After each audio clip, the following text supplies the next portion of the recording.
సాయుధ దళాల్లో లింగ సమానత్వంపై సుప్రీంకోర్టు సంచలన తీర్పు వెలువరించింది. మహిళా షార్ట్ సర్వీస్ కమిషన్ ఆఫీసర్లు పర్మనెంట్ కమిషన్ హోదా పొందే హక్కుందని, మహిళల పట్ల వ్యవస్థాగత వివక్షతను సుప్రీం ధర్మాసనం తీవ్రంగా ఖండించింది.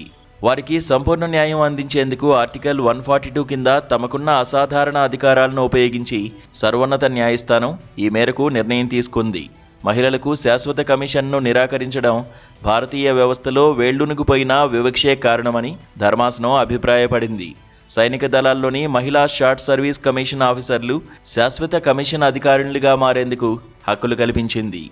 ఏటా 250 మంది మహిళా షార్ట్ సర్వీస్ కమిషన్ ఆఫీసర్లు మాత్రమే పర్మనెంట్ కమిషన్లోకి తీసుకోవాలనే పరిమితిని తొలగిస్తున్నట్టు వెల్లడించింది. తాజా తీర్పుతో పురుష అధికారులతో సమానంగా మహిళలు కూడా శాశ్వత కమిషన్ హోదా పొందనున్నారు. మహిళలు శాశ్వత కమిషన్కు ఎప్పటికీ అర్హులు కారని భావించి వారి వార్షిక గోప్య నివేదికలను రూపొందించారని సుప్రీం ధర్మాసనం గుర్తు చేసింది. దానివల్ల పురుషులతో పోలిస్తే మహిళా అధికారులపై ప్రతికూల ప్రభావం పడిందని తెలిపింది. వారి పనితీరు, యోగ్యతను పరిగణలోకి తీసుకుని ఏసీఆర్లను ఎప్పుడూ రూపొందించలేదని వ్యాఖ్యానించింది.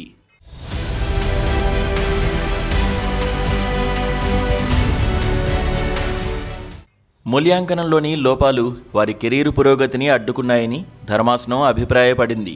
మహిళల శాశ్వత కమిషన్పై గతంలో కోర్టిచ్చిన ఆదేశాల అమల్లో జాప్యం జరిగిందని, దీనివల్ల ఎందరో అధికారులపై ప్రభావం పడిందని సుప్రీంకోర్టు ధర్మాసనం పేర్కొంది. భారత వైమానిక దళంలో 2019లో ప్రవేశపెట్టిన కనీస పనితీరు ప్రమాణాలను అధికారులకు తగినంత సమయం ఇవ్వకుండా హడావిడిగా అమలు చేశారని సుప్రీంకోర్టు పేర్కొంది. అదే సమయంలో నౌకాదళంలో డైనమిక్ వేకెన్సీ మోడల్లో పారదర్శకత లోపించిందని తెలిపింది.